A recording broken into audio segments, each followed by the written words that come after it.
Hey guys, మీలో ఎంతమందికి Dharmasthala temple story గురించి తెలుసు? తెలియకపోతే ఈ వీడియోలో తెలుసుకుందాం. ఈ వీడియో చివరి దాకా చూడాలి. ఇది ఒక బెస్ట్ హిందూ టెంపుల్. ఈ టెంపుల్ బాగా పాపులర్ అయింది. అలా పాపులర్ అయిన టెంపుల్ చూడడానికి వచ్చిన వాళ్ళలో కొంతమంది మిస్ అవుతూ ఉన్నారు. అది ఎక్కడికి మిస్ అవుతున్నారో ఎవ్వరికి తెలియదు. అలా మిస్ అయ్యే వాళ్ళని కనిపెడదామని చాలా ట్రై చేశారనమాట వాళ్ళ ఇంట్లో వాళ్ళు. ఎవరికి తెలియదు. కేసు పెడితే పోలీసులు పట్టించుకోకపోవడం, ఒకవేళ పట్టించుకున్న కేసులు రిపోర్ట్లని కనపడకుండా చేయడం, అలా కొన్ని రోజుల నుంచి కొన్ని సంవత్సరాల నుంచి జరుగుతుందన్నమాట. అలా జరుగుతుంటే రీసెంట్గానే ఒక అనన్య అనే అమ్మాయి గురించి ఒక కేసు బయటకు అయితే వచ్చిందనమాట. అనన్య అనే ఒక అమ్మాయి కాలేజ్కి వెళ్ళి ఇంటికి వస్తుందంట. ఇంటికి వచ్చే రూట్లో వాళ్ళ బంధువులు కనిపించారంట. మాట్లాడించి అలా వెళ్తుందంట.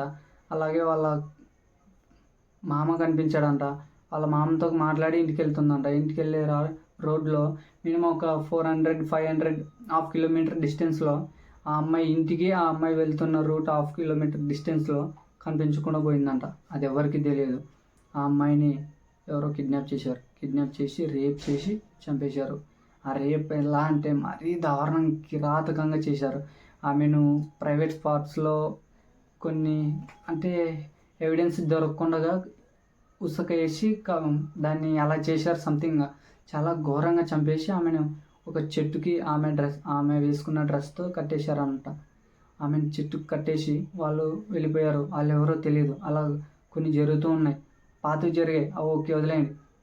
కానీ ఇప్పుడు అలా జరుగుతుంది కదా, దాన్ని పట్టించుకోలేదు. ఆ రోజు రాత్రి వాళ్ళ ఇంట్లో వాళ్ళు ఏం చేశారంటే ఆ అమ్మాయి ఇంటికి రాలేదని మొత్తం సెర్చ్ చేశారు. మొత్తం వెతకడానికి వెళ్ళారు. వాళ్ళ ఇంట్లో వాళ్ళు వెళ్ళారు. వాళ్ళ బంధువులు కాల్ చేశారు, వచ్చిందా పాప లేదా ఉందా అని, పాప వచ్చిందా లేదా అని. అయినా ఎవరో రాలేదు, తెలియదు అంటున్నారు. వాళ్ళ నాన్నకి ఏం చేయాలో తెలియలేదు. వాళ్ళ నాన్న నైట్ అంతా రీసెర్చ్ చేశాడు, ఎక్కడా కనపడలేదు. ఆ తర్వాత వాళ్ళ ఇంట్లో వాళ్ళు చేశారు, వాళ్ళ బంధువులు చేశారు. రాత్రి వర్షం పడుతున్నా కూడా ఆ వర్షంలో వాళ్ళ నాన్న అలానే వెతికాడు, ఎక్కడుందో ఏంటి ఎక్కడ పోయిందో అని. ఎవరికి గుర్తు తెలియదు. వాళ్ళ ఇంట్లో వాళ్ళు వెళ్ళి పోలీస్ స్టేషన్లో కంప్లైంట్ చేశారు. పోలీసులు ఏమన్నారంటే, ఇది మామూలు కేసు, మీ అమ్మాయి ఎక్కడికైనా మీ వాళ్ళ ఫ్రెండ్ వాళ్ళ ఇంటికి వెళ్ళి ఉంటుంది, లేదంటే వాళ్ళ బంధువుల ఇంటికి వెళ్ళి ఉంటుంది, లేదా ఎక్కడైనా ఉంటుందిలే, రేపు పొద్దున వస్తుందని చెప్పారంట. మేము 24 గంటల కేసు అయితే తీసుకోము అని చెప్పారంట. అది ఎవరికి అర్థం కాలే. సరే అని వాళ్ళు ఏం చేశారు, నైట్ అంతా బుడికారు. 1 గంట, 2, 3, 4, 5, 6 అయినా కూడా వెతుకుతూనే ఉన్నారు. ఎవరికి కనపడలే. పొద్దున 6:30, 7 ఆ టైంలో ఆ అమ్మాయిని చెట్టుకు కట్టేశారని చెప్పాగా, ఆ అమ్మాయిని చెట్టుకు కట్టేసి ఆమె వేసుకున్న డ్రెస్తోనే చెట్టుకు కట్టేశారు. అసలు ఎవరికి తెలియలే. ఇంకా అలా వాళ్ళు ఏం చేయాలో తెలియక అలా ఉండిపోతే అది ఒక శానిటైజర్. ఈయన ఏంటంటే ఆ ధర్మస్థల అనే టెంపుల్లోన శానిటైజర్గా వర్క్ చేసేవాడు అనమాట. ఆయన ఏంటి, ఆ గుడికి సంబంధించిన వాళ్ళు కొంతమంది ఆ గుడికి వచ్చిన వాళ్ళని కిడ్నాప్ చేసి రేప్ చేసి చంపేసేవాళ్ళు. ఆ చంపేసిన వాళ్ళని ఈయన శానిటైజర్ అనే ఆయన వెళ్ళి పూడ్చేవాడు అనమాట. అలాగే ఈయన చాలామందిని పూడ్చితే ఆయన కొన్ని సంవత్సరాలకి ఆ టెంపుల్ నుంచి వెళ్ళిపోయాడంట. వదిలేసి ఒక చోటు ఉన్నాడంట, వేరే స్టేట్లో ఉన్నాడంట. ఆయనకి కొన్ని రోజుల నుంచి ఏమీ తెలియలేదంట. అసలు మైండ్ బ్లోయింగ్లో ఉన్నాడంట. అంటే నేను ఇలా చేశాను, ఇంత పాపం చేశాను కదా అని ఏమీ తెలియకుండా ఉన్నాడు.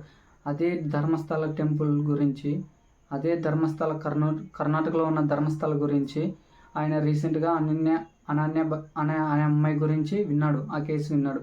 ఆ తర్వాత ఆయన బయటకు వచ్చి హైకోర్టులో ఒక కేసు అయితే ఫైల్ చేశాడు. నేను ఇలా చేశాను, నేను ఇంతమందిని పూడ్చాను, ఇంతమంది వాళ్ళు చంపి శవాలను ఇస్తే ఆ శవాల్లో కొంతమంది అబ్బాయిలు ఉన్నారు, కొంతమంది అమ్మాయిలు ఉన్నారు, కొంతమంది ముసలి వాళ్ళు ఉన్నారు, వాళ్ళందరినీ ఆంటీలు ఉన్నారు, వాళ్ళందరినీ నేనే పూజ చేశాను, వాళ్ళు చంపేస్తే నేనే పూజ చేశాను అని కోర్టులో ఒప్పుకున్నాడంట. కోర్టులో ఒప్పుకుంటే కోర్టు ఒక నోటీస్ అయితే పంపించింది.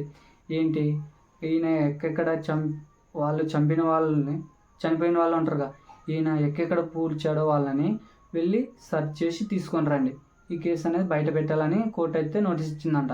వాళ్ళు ఇంకేం చేయలేదు, ఆయన్ని శానిటైజర్ తీసుకున్నారు. శానిటైజర్ వెనక కొంతమంది పోలీసుల్ని, కొంతమంది రీసెర్చ్ చేసే వాళ్ళని పంపారంట. పంపిస్తే ఆయన వచ్చి కొన్ని ప్లేసులు చూపించాడు. ఫస్ట్ ప్లేస్ చూపించాడు, అక్కడ ఏం దొరకలా. అక్కడంతా అంటే నీరు వచ్చి అంత బుదరైపోయిందంట.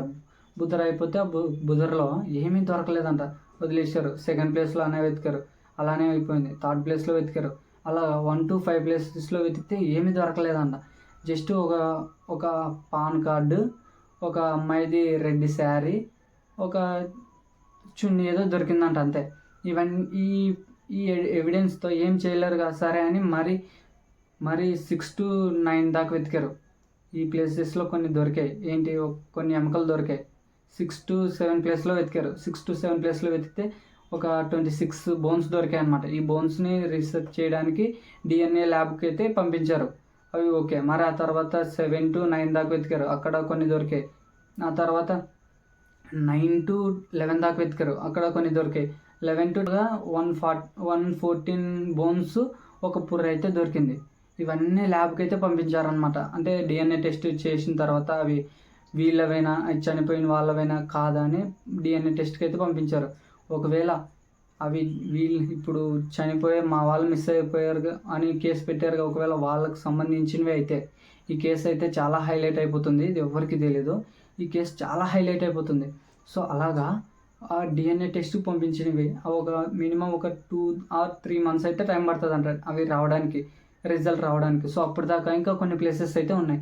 ఆ ప్లేసెస్లో ఇప్పుడు 13th ప్లేస్లో ఒక డ్రోన్ అయితే ఎగిరేసారనమాట.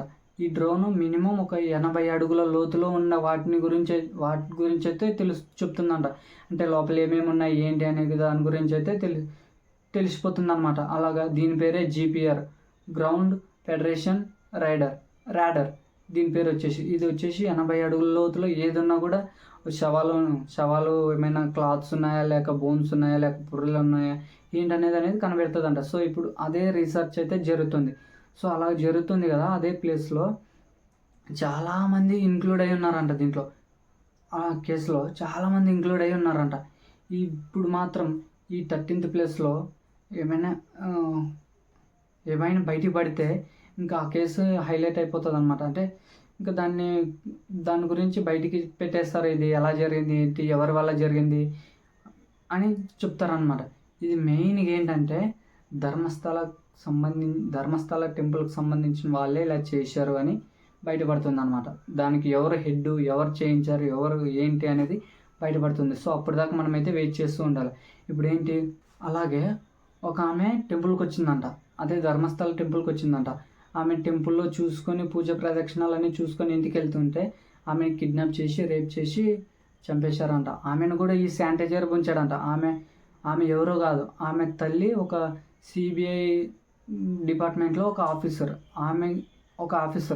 ఆమె వెళ్ళి కేసు పెట్టిందంట, ఇలా జరిగింది ఏంటి కనపడడం లేదు మా అమ్మాయి అని చెప్తే కూడా ఎవరు ఆ కేసు అన్నీ క్లియర్ చేశారంట. అది మాకు తెలియదు, సంబంధం లేదు, లేచిపోయి ఉంటుంది, లేదంటే ఎవరితోనైనా వెళ్ళిపోయి ఉంటుంది అని చెప్పారంట. వాళ్ళ అమ్మ ఇప్పటికైనా అలానే పోరాడుతూ ఉందంట, దాని కేసు బయట పెట్టాలని. కానీ ఇలా CBI ఆఫీసర్ అయిన తల్లి కూతురిని కూడా ఇలా చేశారంటే చూసుకోండి ఈ కేసు ఎంత దీనంగా జరుగుతుందో. ఇలా ఎంతమంది చనిపోయేలో కొంతమంది యూట్యూబర్లను కూడా కొట్టారంట. ఆ యూట్యూబర్లని అలాగే మీడియా వాళ్ళని కొట్టారంట, బాగా కొట్టి వాళ్ళ మైకులు, వాళ్ళ కెమెరాలు తీసుకొని అన్నీ విరగొట్టారంట, పని చేయకుండా చేశారంట. వాళ్ళ యూట్యూబ్ ఉన్న వాళ్ళని అయితే వాళ్ళ ఛానల్ని మొత్తం డిలీట్ చేయించారంట, మొత్తానికి లేకుండా చేసేసారంట. అలాగే ఈ రీసెర్చ్ చేసే టైంలో కొంతమంది ఏం చేశారంటే ఆ కేసుని రీసెర్చ్ చేయకుండా తప్పుదోవ పట్టించాలని చూశారంట. అంటే అన్ని శానిటైజరు అలాగే ఇంకో కొంతమంది ఉన్నారంట. ఆ కేసుని తప్పించాలని నీకు డబ్బులు ఇస్తాం, నువ్వు ఈ కేసుని మాయం చేసేసి అని కూడా చెప్పారంట. కానీ ఆయన శానిటైజర్ కొంచెం సెక్యూరిటీలో ఉన్నాడు అనమాట. అంటే పోలీసులు సరౌండింగ్లో ఉన్నాడు, ఆయనకి ఎటువంటి హాని కలగకూడదని కూడా హైకోర్టు తీర్పు ఇచ్చిందనమాట. ఆ తీర్పుని బట్టి వాళ్ళు అలా ఆయన్ని జాగ్రత్తగా చూస్తున్నారనమాట. సో ఇప్పుడు ఈ కేసులో అమ్మాయిల్ని ఎక్కువ చంపేశారంట. అంటే యూత్ అమ్మాయిల్ని ఒక 20 నుంచి 35 మధ్యలో ఏజ్ మధ్యలో ఉన్న వాళ్ళని చంపేశారంట. అలా కిడ్నాప్ చేయడం, రేప్ చేయడం, చంపేయడం అలా జరుగుతూనే ఉన్నాయి. అలాగ మొత్తం 400 మెంబర్స్ని చంపేశారంట. అది ఎవరికి తెలియలేదు. ఇంకా ఈ కేసు గురించి అప్డేట్ కావాలంటే మన వీడియో చూస్తూ ఉండండి. అలాగే వీడియో నచ్చితే ఒక చిన్న లైక్ చేసుకోండి. అలాగే ఫస్ట్ టైం చేస్తున్న యూట్యూబ్ వీడియోస్ నాకు కూడా కొంచెం సపోర్ట్ చేయండి. సబ్స్క్రైబ్ కూడా చేసుకుని ఛానల్, మీరు సబ్స్క్రైబ్ చేసుకుంటే నేను ఇంకా ఇలాంటి వీడియోస్ బాగా చేస్తూ ఉంటా. ఇంకా బాగా తెలుసుకొని మీకు దాని గురించి ఇంకా పూర్తి డీటెయిల్స్ అయితే చెప్తాను అనమాట. సో జస్ట్ సబ్స్క్రైబ్ చేసుకొని పెట్టుకోండి. Thank you.